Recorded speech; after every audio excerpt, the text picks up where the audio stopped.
বলবেন? একটু ভিন্নভাবে নিজেকে উপস্থাপনা করলাম, এক। আর নাম্বার 2 হচ্ছে বাংলাদেশ জামাত ইসলাম যদি ক্ষমতায় আসে, প্যান্ট পরা লোক থেকে শুরু করে একদম মানে হাই লেভেলের লোক থেকে শুরু করে একদম কৃষক পর্যন্ত তারা প্রত্যেকেই তাদের যে ন্যায় যে পাওনাটা তারা এটা বুঝে পাবে ইনশাল্লাহ। এই জন্যই আমি বেঁচে আসছি।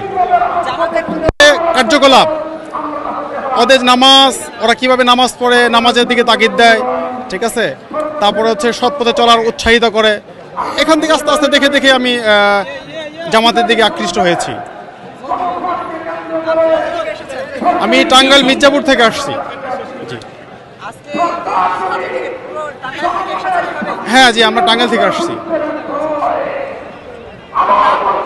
মোহাম্মদ রকিবুল হাসান আমার নাম। জি।